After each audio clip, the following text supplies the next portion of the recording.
All right, welcome to capability statement training.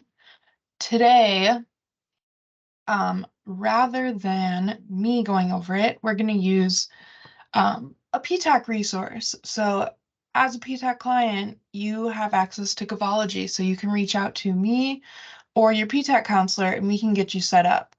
And so today we're going to watch a webinar from Gavology from earlier this week. So we'll let that start.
It isn't going to matter because we're the only ones. I know.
that after 2 agency websites excerpts, neither of them are exactly the same.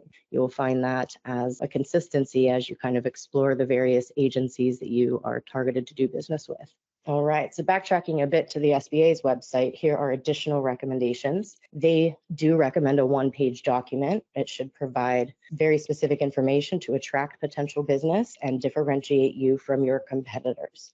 Why is this considered the rule? Well, agencies lean on the SBA and often refer small businesses to the SBA when they need assistance or don't really understand a component of the process. So they're usually one of the first agencies that you as the contractor are acclimated with or at least exposed to when you first start. I'd also like to mention that most federal agencies are not completely keen on making consistent updates to their websites. So much of the information that you find out there on various sites could be outdated, as you'll see in examples later on in the presentation. All right, so what are the exceptions to that rule? Well, one is when the agency requests 2 pages.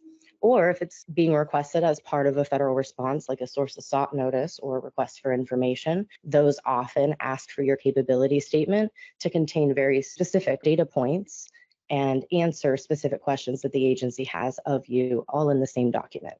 So just as long as you're keen on what the differences are here, your capability statement isn't something that you look at once and then continue using forever. It is your primary marketing tool in the federal space, so because it's often the very first impression of your business that an agency or prime contractor is exposed to, it's important that your branding is the primary driver here. We're increasing awareness of your brand, your products, your services. I've seen companies execute capability statements to sell a specific product or service if it's a new campaign, for example. Each should be tailored to the audience you're trying to reach. It's supposed to be a live working document and could be one of many versions if you provide both products and services in more than one industry. So the type that we're going to be talking about most commonly today is the first one. So general, you have your agency tailored, which is going to require some market research on your part to be consistent with the terminology used by your targeted agency, address their expressed pain points, their mission, etc. Solicitation tailored is dictated by the solicitation itself. So that goes back to the source of sought notice and RFIs that will request specific information of you. With the 3 different situations and types of capability statements, you can see why it's a good idea to kind of set up a content repurposing process if you've not already done so.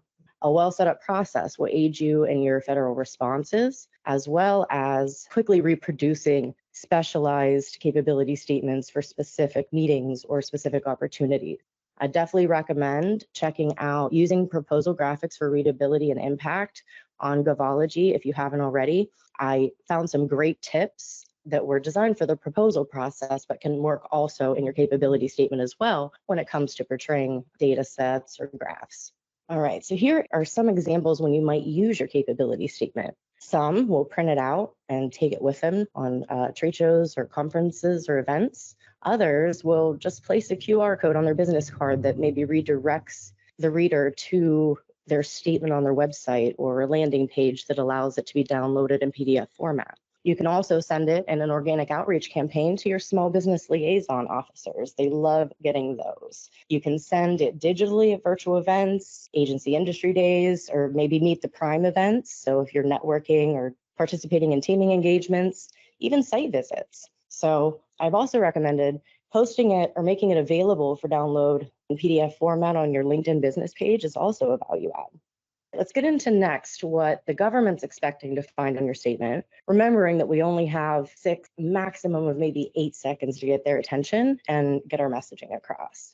All right, so on this slide, you'll find your section headings, your corporate data, your capability narrative, your core competencies, your differentiators, and your experience or past performance. And within your corporate data section, this slide will show you the elements which should exist. First, you want to make sure that your cage and your UEI are there. For those of you who aren't familiar, the UEI has replaced the DUNS number as of April of this year. So nobody uses DUNS anymore, unless maybe you're going for funding or bonding, where they have a vested interest to check your business credit. It's important to note that DUNS is still the keeper of your business credit. However, it's been removed as part of the government contracting process. So be sure that you replace, if you have a current version, replace that DUNS number with your UEI that's available on your sam.gov profile. And notice But the corporate data section does not necessarily need to list all of your NAICS codes. If you have more than 5, the value you're providing the government and your solutions are far more important to them than what spending code you're listed under. Changing a code or adding one or removing one is a matter of just logging into SAM.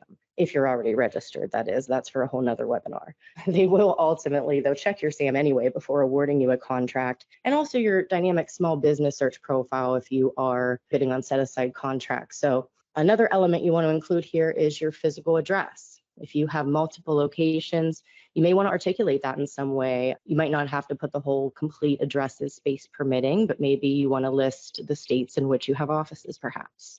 You should also include for contact information the government business point of contact with their email and their telephone number. Notice I didn't say a member of the sales team here, guys. The government expects to reach someone with authority to enter into agreements and make decisions for the organization. So if you're the business owner, it's best for you to be listed on the statement. You do want to include your socioeconomic set-aside logos if you have completed the verification processes. This can go for the state level as well as the federal level. It's important to note here that self-certifications are about to go away entirely. So if you are not yet verified, but you're claiming a socioeconomic, start gathering your paperwork, especially if you are a veteran. So self-certified veterans can go to the VA for now and get assistance from a CDE to complete their verification process. At the end of the year, that will move over to the SBA. So if there are any veterans on this call who have not been verified with CVE, I encourage you to get on top of that sooner rather than later, given the changes that are coming up. You can also reach out to your local PTAC. I know that your counselor is likely also a CVE or they have one on staff, and they can kind of walk you through that process if you need help. But last but certainly not least, make sure that you have your website hyperlinked. Hyperlink actually any opportunity you have. You might also include your contract vehicle numbers if you're on any GWACs or a GSA schedule, for example. Include your LinkedIn page, maybe add the little logo so that I know when I click on it, it will take me to your LinkedIn profile or your business page. And you never know, encouraging a personal connection could definitely lead to a relationship if you play your cards right. So the key here, guys, is to make it as easy for your potential customers to do business with you as possible. On this slide, I've included the identifiers and contact information as well. I placed an asterisk next to the primary NAICS code of the business. It's important to differentiate which code is your primary code. That is not reflective in this specific example, but definitely something I recommend doing. The LinkedIn, as you'll notice, the LinkedIn image right here is hyperlinked to the Gavology business page. And for your capability narrative, so in this section, you might recognize this terminology first off from your dynamic small business search profile. And I'll say here that consistency is key. So having a well-written narrative and plastering that in every area that you can on your capability statement, on your LinkedIn business page about section, in your DSBS profile is definitely a great way to increase the consistency and familiarity with your brand. In the about section of your profile, you can also include on LinkedIn keywords that are also in your dynamic small business profile, because what that will do is generate an element of increased search engine optimization. If someone happens to go to Google to search for something specific and you have it in your tagline, for example, LinkedIn has very good search engine optimization. So LinkedIn is usually going to appear in a result, which would bring up your company profile or your personal. So talk here more about your value add and less about your set-asides. You want to avoid redundancy because set-asides kind of have their own place on your statement in that corporate data section that we showed you. So don't lead with, we are a woman-owned small business. You and tens of thousands of others are as well. So you want to kind of focus this paragraph in some way to speak to the challenges that your solution solves and what your solution is ultimately. So in this example, you'll see a similarity to your mission statement or elevator pitch. It's exactly what your capability narrative is supposed to be. Practice it in the mirror. Plan to use it repeatedly as you introduce your business at events, virtual meetings, whenever you get the opportunity. I'd even been told recently during one of the agency hosted events that we were heading into a Q&A period. And during the Q&A period, the facilitator said, hey guys, if you're going to ask a question, make it good. Introduce who you are and what your business does, because every opportunity to speak is an opportunity to introduce your business. So you can see how important, if there's 200 attendees like there are today, a firm introduction might generate more relationships than just with that of the agency. And as a small business, it's important for you to keep your mind open to teaming opportunities as you target these longer contract vehicles. Moving on to core competencies, notice this does not say all of your capabilities. If you work in more than one industry, it's definitely ideal and recommended to have more than one statement. So for example, if you're one who provides janitorial and facilities maintenance, you may want to separate your content to speak to just each of those initiatives directly and further target your audiences. As you'll notice in the example to the right, this client has provided services, and we broke that up into sections. Although all of them are provided in the environmental industry, I used a simplified icon here to direct my readers' attention and kind of quickly articulate what our industry is without them having to even read anything. And that's super important to use, obviously conservatively as you design. You don't want to make it too busy. You don't want your graphics and imagery to overload your content because, again, content is priority. All right, your differentiator section. This is the one that most struggle with pretty consistently. Instinct tells small businesses to put here socioeconomics, and that's not actually what this section is calling for. So again, those are in your corporate data section. Let's think about here the factors that make your company different. What's a repetitive compliment that you've been paid by your commercial clients? Do they appreciate your quality? Is your product green or environmentally friendly, unlike the competitors? Try to use this space to make claims that others cannot make. Saying we deliver on time, for example, is not a differentiator because that's kind of expected of you as a federal contractor, and it's also a claim that your competitors can make as well. So really put some thought into this section, and you'll probably do these over and over and over again and find better ones as time goes on. So your first draft, because this is a working document, is not always your last. Definitely put some thought into this. All right, past performance.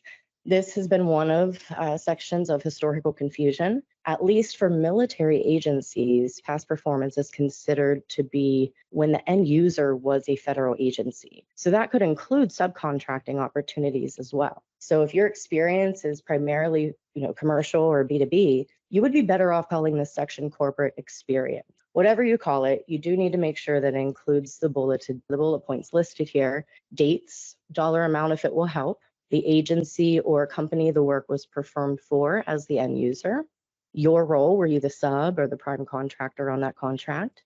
And the most important part would be a results-focused description. So between last year's webinar and today, I have consulted with 3 different federal agencies on logo usage in this section. They've all provided me with very, very similar responses, so I'm going to share that here with you.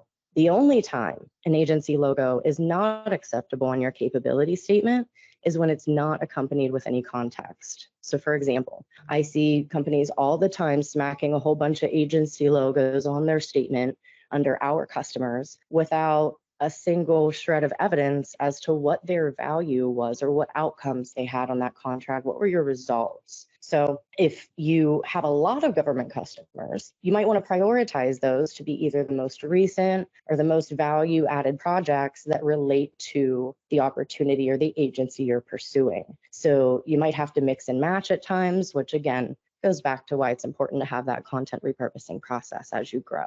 And I will provide some examples of past performance shortly to differentiate, those from a prime or those from a sub. But real quick, let's take a look at an example here.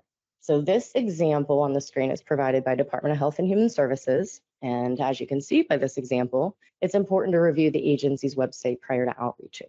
The HHS is one of the few, if not the only agencies who recommend using a front and back. And again, while this particular example could be one of outdated information, I notice that it has been the same since the pre-digital age. Agencies used to take your statement, print it out, take it to meetings. We really were behind on the times at one point. So requesting a front and back is kind of their way of saving on paper and ink. In this new environmentally friendly era that we're in, your statement is more likely to be distributed either via email, maybe it's going to be stored in a drive for others to be able to access. It's a great reason to strategically name your statement with your company name and core competencies, which I will show an example of later on in the presentation. It's also important to note here that if your statement is 2 consecutive pages, obviously HHS allows more than 1 page of content. Most printers these days have the capability to print front and back. So this doesn't necessarily have to affect your design. Your recipient has control over that. It's not something you need to worry too much about.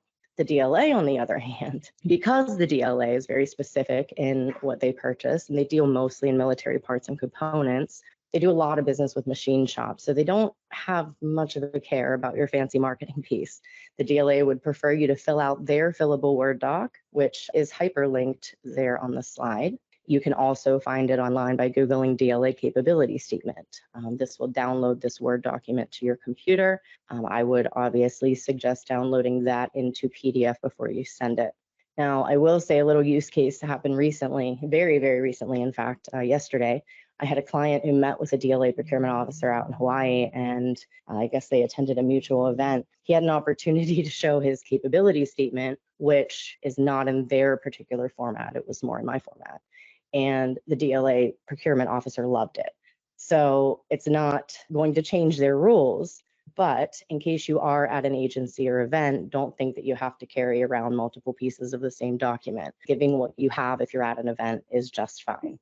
Now, if you are a machine shop and you know the DLA is on your targeted buyers list, I would absolutely fill out their version and get that to the email address that's listed at the bottom of the template as soon as possible. Put yourself on their radar and see if you can't prompt a meeting. So long and the short of it is you need to do your homework. It's important to know which agencies buy what you sell. They all want different things. And my favorite tool for this type of research is usaspending.gov. It does source from the Federal Procurement Data System, which is at fpds.gov. It's really the same information, but much easier filtering options and a way more user-friendly interface. So catering to everybody across the government is unrealistic. We have tens of thousands of procurement offices, each with their own staff, their own mindsets, their own missions. So not only is it an epic waste of time for your business and waste of resources, but marketing to the masses will leave you spinning your wheels. Ultimately, your goal to marketing is to get that meeting. And if the agency doesn't buy or have an interest in what you're selling, as per their unique missions, you're kind of barking up the wrong tree and you'll be disappointed on your return on your time investment. Let's go ahead into the best practices, what to do and what not to do on your capability statement. You do want to confirm on the targeted agency's website if they have an area or requirements, how they want to receive yours. If they have specific needs, they'll ask for it. If you can't find the requirements, your one page is just fine. If you follow the presentation, your statement will contain exactly what an agency needs to verify your company as a competent government contractor. So remember what the government cares about.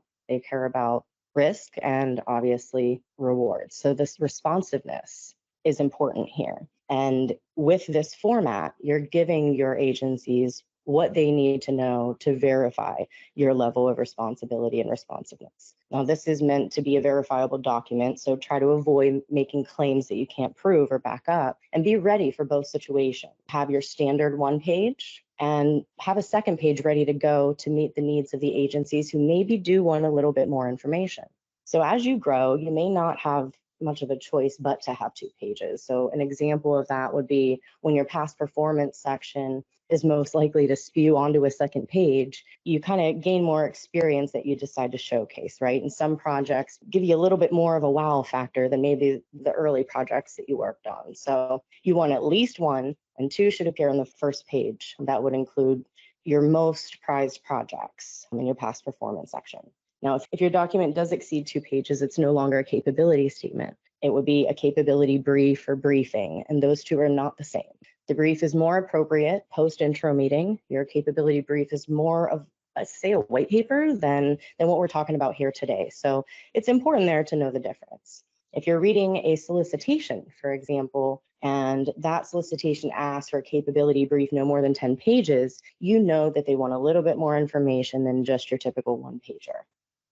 So I know I have probably said this a time or two, but it's so important. I'll say it again. Make sure you perform your market research before submitting your statement. Speaking in regards of terminology. So this might be a good place to discuss a recent use case that I experienced.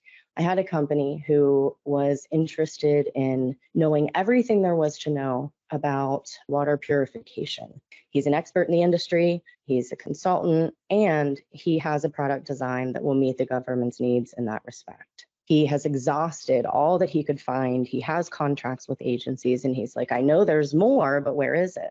So I dove into the research, and what we found out was most of the government uses water filtration as terminology, not water purification. So there was about 70% more of his market share just by exploring different ways, different terminology commonly used by the government and his industry. So there's a lot that you can uncover by reviewing old agency solicitations or even the data in USA spending.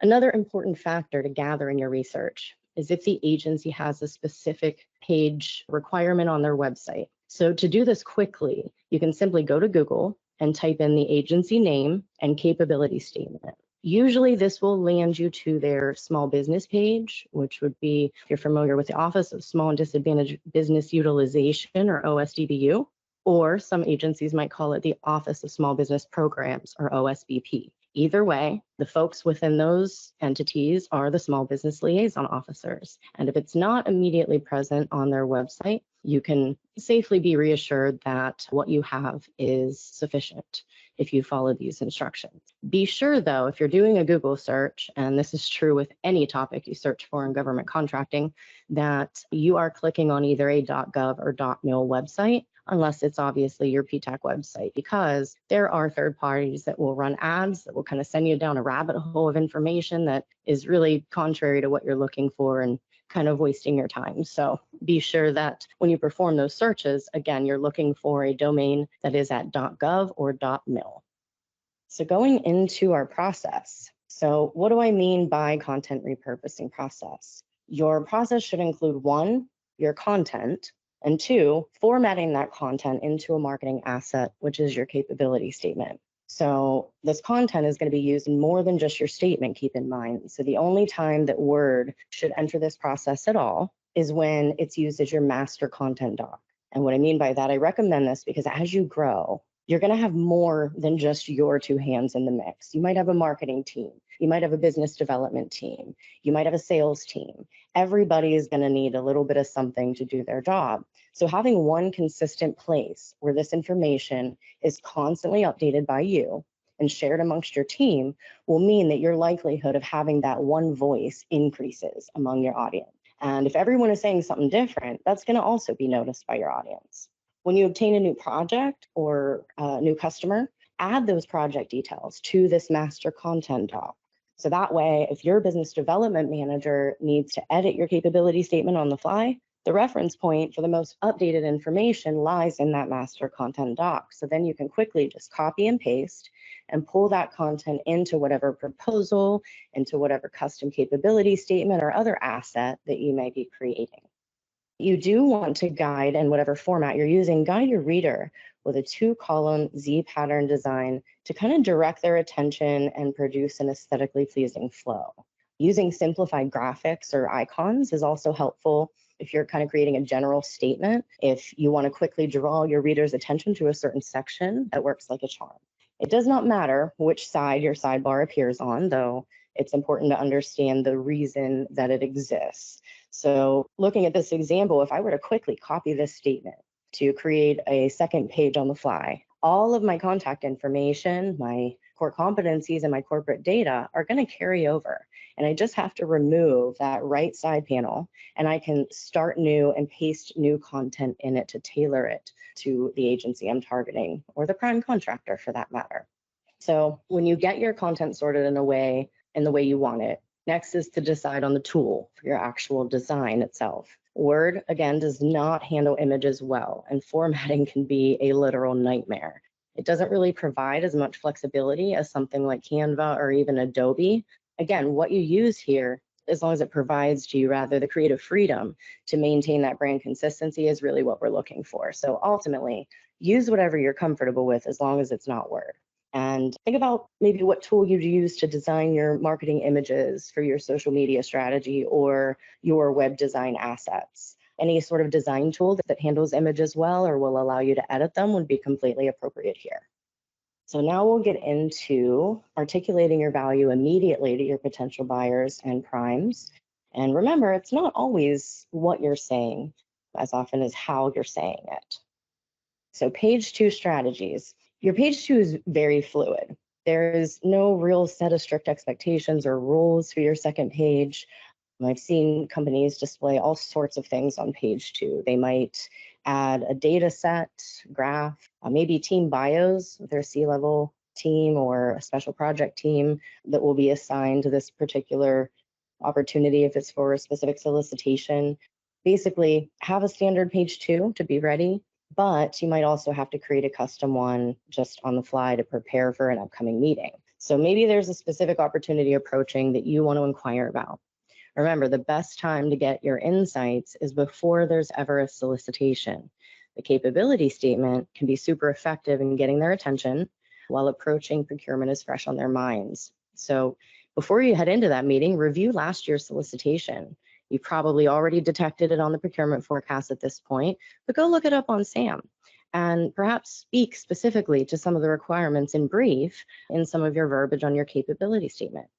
As you create multiple pages, remember, your corporate data section should carry over and be visible on each and every page.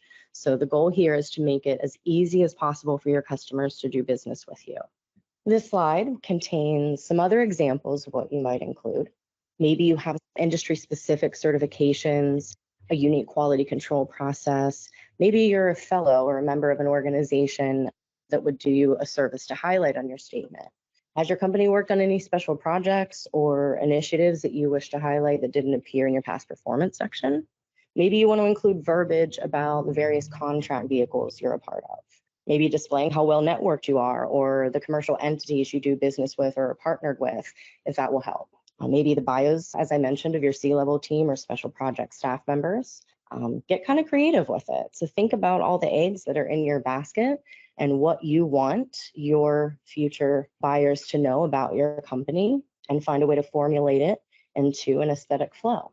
So here are 2 examples of your past performance. Now, these 2 examples, the first one is from a prime contractor's capability statement. You'll notice that the contract number has been edited to protect their privacy, but the format is what I want to point out here. The second is a real example, which I have permission to use from an actual client in the IT space. They represent a secure cloud platform currently utilized by a handful of federal agencies.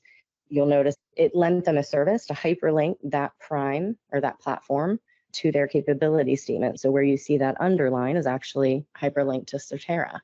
Now, the first thing, what these 2 do have in common, and then we'll talk about the differences. The first thing is that they both included numbers or data.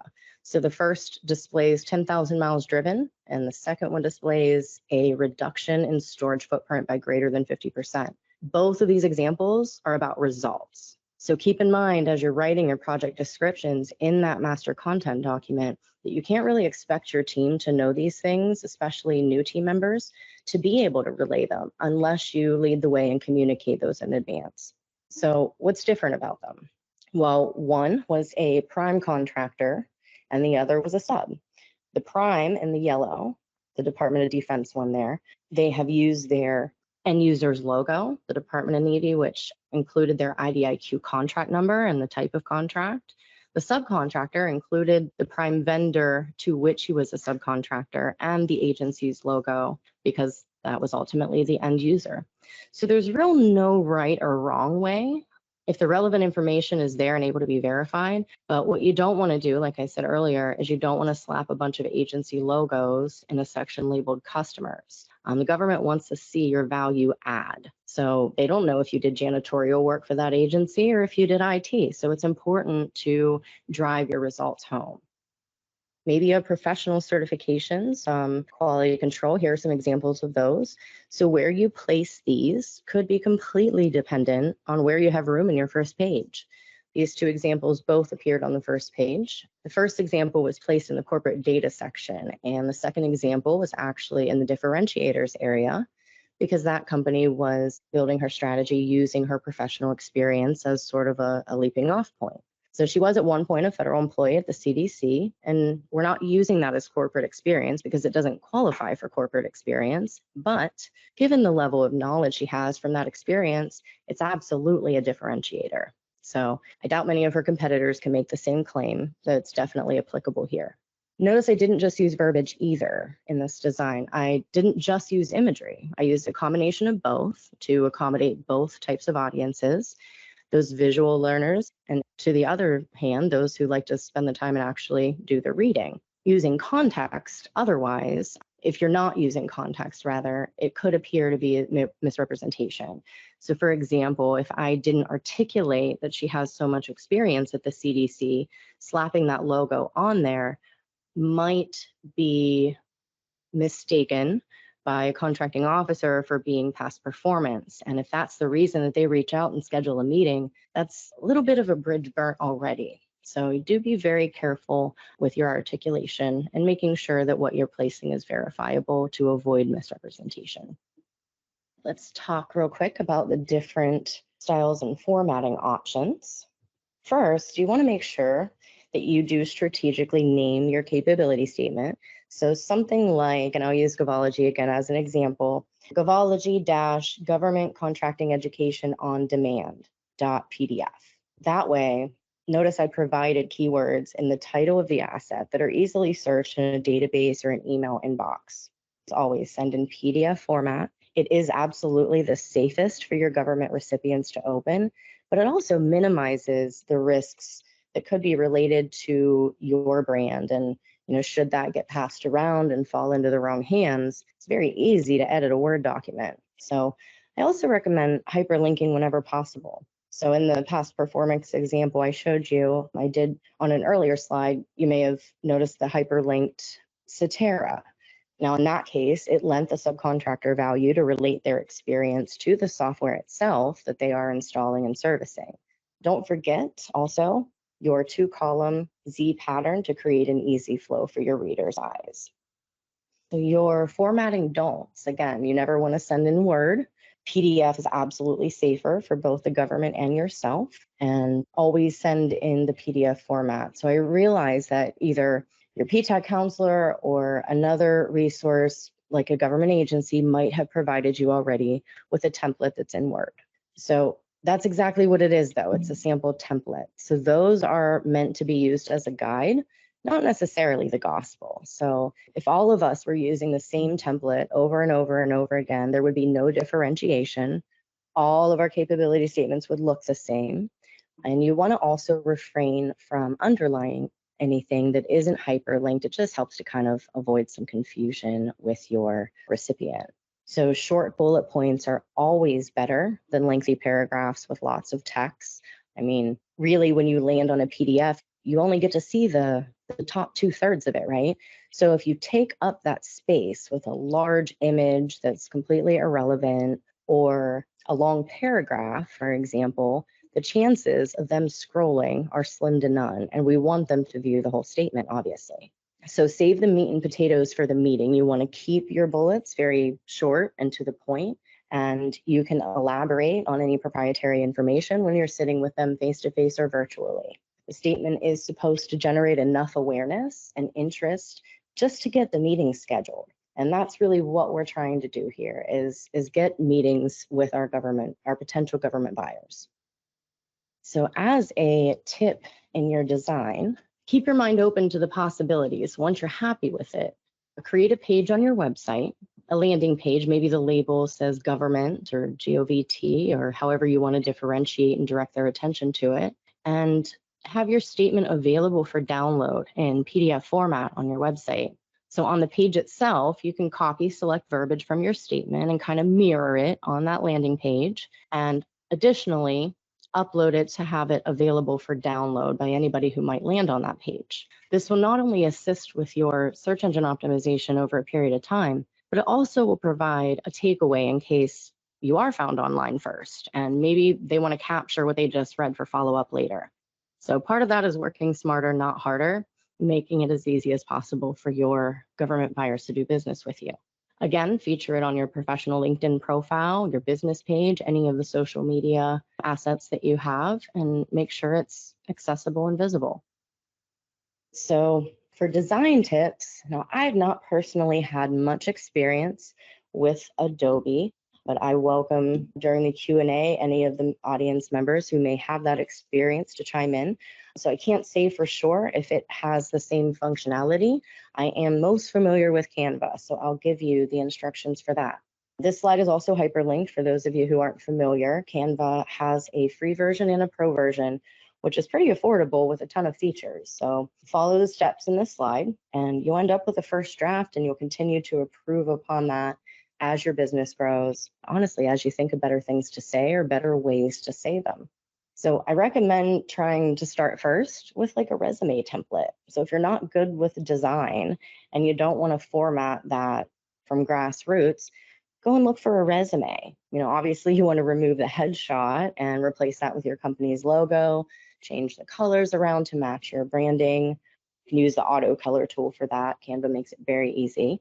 You then edit your headings and add elements like icons and paste that text from your master content document right into your design. You want to also, once you've pasted the text, make sure that your fonts are consistent with your branding fonts. So branding fonts typically have at least 2, maybe maximum of 3. You have your heading, your subheading, and your text font. So if you don't have that yet, pick a family that looks good, decide on it, and remember that when you go to design additional marketing assets.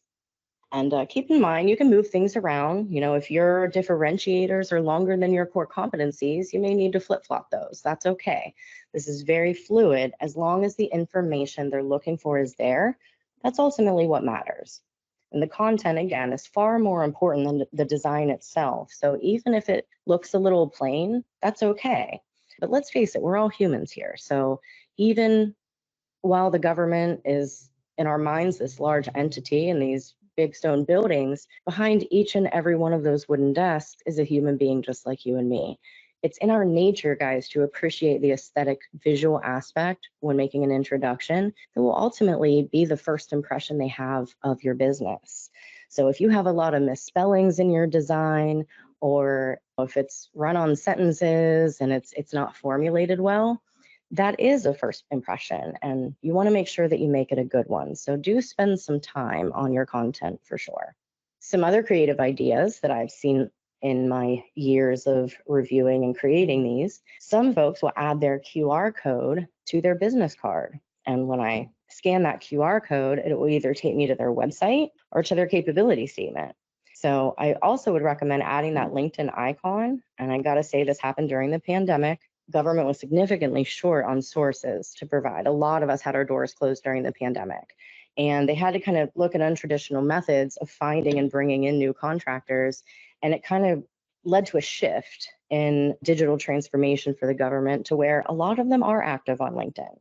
And I've made a lot of really great connections and built a lot of really awesome relationships with government officials just by connecting with them on LinkedIn and dropping a note to introduce myself. So if you are using images on your statement, do try to use your own. It's always favorable. I had a moving company once display a faded image in their header of their employees loading a truck on a job very neatly. It looked really organized. I was impressed. But they were wearing their branded shirts. So I thought that was a nice touch and a great way to kind of visualize various elements like your company's diversity and inclusion, your quality of work, the finished product, etc. So there's a lot of different creative things you can do with your statement.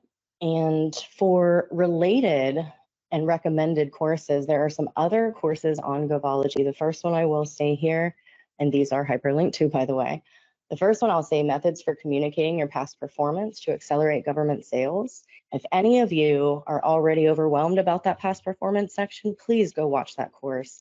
It is insanely helpful to help you kind of articulate what you're trying to say and kind of pick out parts of your project that you do want to emphasize and display in your results focused description. I think I already mentioned the second one, but using proposal graphics for readability and impact, that was really awesome in articulating how to use various elements in your statement. While that is specifically geared to proposals, I got to say, it was an awesome demonstration of a content repurposing process. So I would recommend that one for elements and images. And last but not least, marketing to government agencies and prime contractors. That one's been around for a while, but still is one of the best courses related to this topic.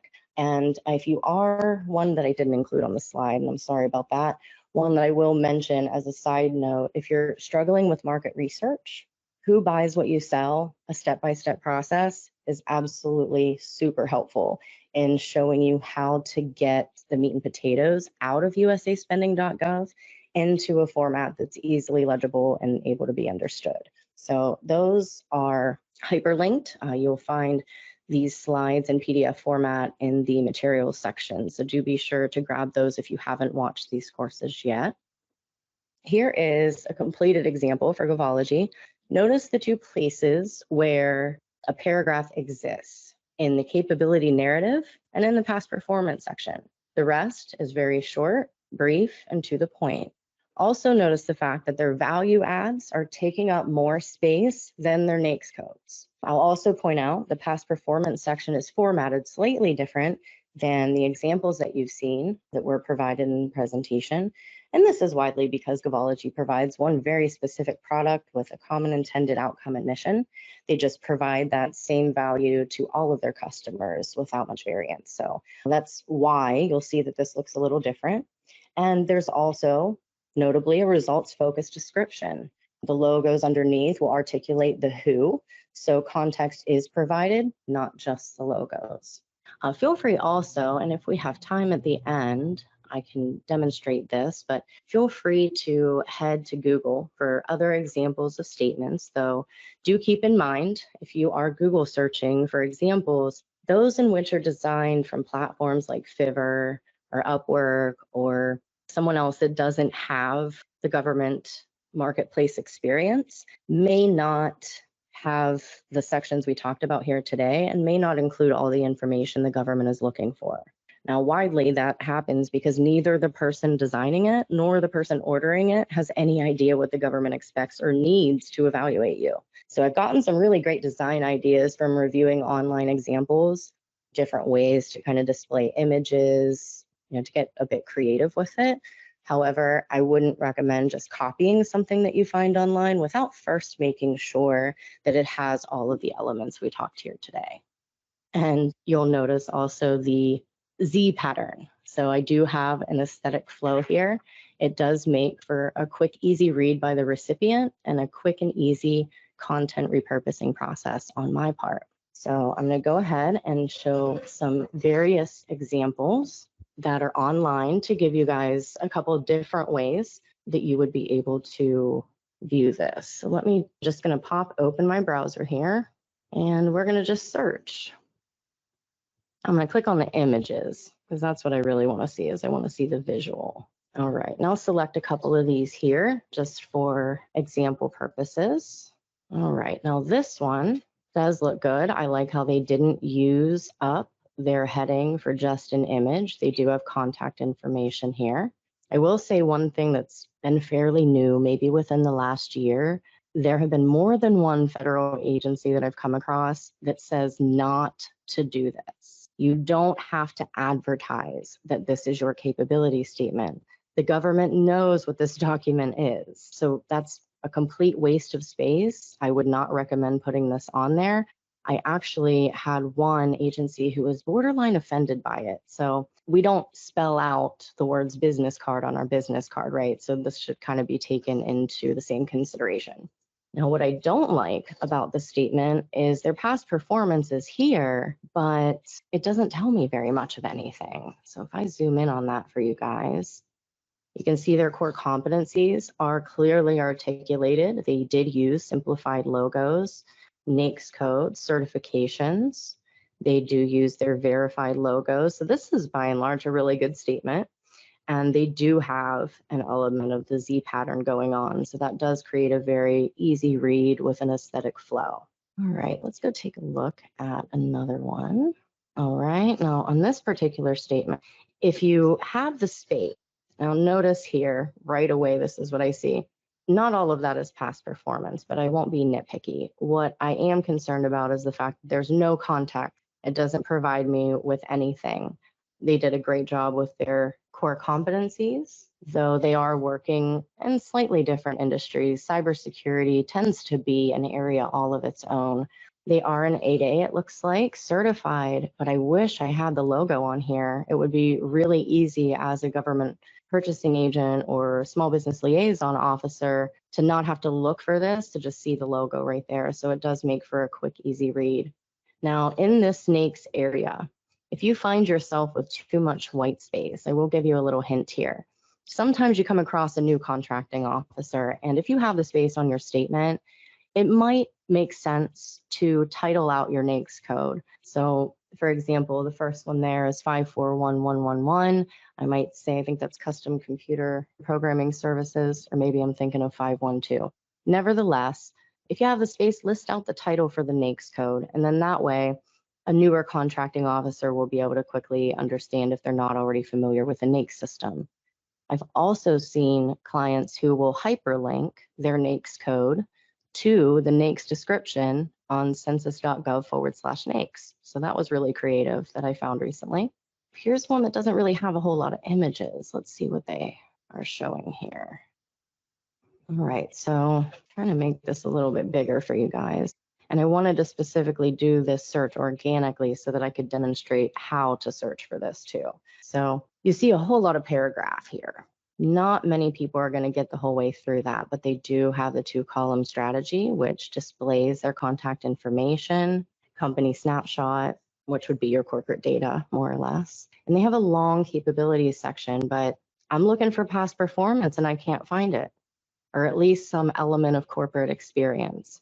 You know, the government, they don't really want to spend their time with companies that woke up this morning and decided they wanted to be federal contractors. You do have to have something to put in there in your past performance or experience section that demonstrates that you are good at what you do. Here's one that's a little different. I've not seen one formatted like this before, but I do like the visuals here. They have a lot of information in their company data. They have a GSA schedule I can see right away. Core competencies are listed out in the graphical form, so that's very unique. Tagline right there at the top. It does make it very easy for me to see what they do and what purchasing options I have as a buyer based on the vehicles they have and what's written in their contract data here. It doesn't provide me all of what I'm looking for. So differentiators, I would love to see what differentiates them from their competitors. So it does leave a little bit to be desired. Let me go down a little bit further, trying to find one that has elements that we've not yet talked about. Here we go. So wide scope, notice that capability statement is bigger than the logo. I don't recommend doing that. However, it's very clear what it is that they do. So this, in essence, should be your capability narrative, this section right here. What we do would be called core competencies if we're using government terminology. They do have all of their socioeconomics. By seeing these logos, keep in mind that if I'm the government, I'm looking at these logos and I'm assuming right away that you are verified, because I know that it's against the rules to use a logo that you have not been verified for. So for an example, if you are a veteran and you are self-certified in SAM, it is not the same as when you've been verified under the VOSB or the SDVOSB, Center for Verification and Evaluation. Over here on the right, this is the DBE certification. If you are interested in that certification, your state level DOT pretty unanimously across the board provides that, and that's the logo for it. And they have differentiated between their primary NAICS code and their secondary, but they've included so many here. I would rather see what makes them different than see all the NAICS codes that they cover. Especially when you're starting out, guys, it is very important to paint yourself as a master of something rather than a jack of everything. If you are a more experienced business with contracting vehicles and multiple teaming arrangements, maybe mentor-protege agreements, that part might not be as important. However, if you are new and just starting out, and I understand that most of us probably are, do avoid this if you can. having too many NAICS codes and too many different industries does more harm than good in the early stages of the game. Let's take a look at this one. This is pretty unique. Now this looks like it may have been designed in either a All right, I don't want to take up too much time. Those were some good examples. Basically, just to reiterate, your CAPE statement kind of comes from your elevator pitch. So you really want to start practicing talking about yourself, knowing your strengths, and then knowing who you want to market to. Like I said at the beginning, Govology is something that as a PTAC client, you do have access to. So if you need help preparing your CAPE statement or elevator pitch or want access to Govology, go ahead and reach out to your PTAC counselor. And that is all we have for today. Thanks, Abby. Have a good one.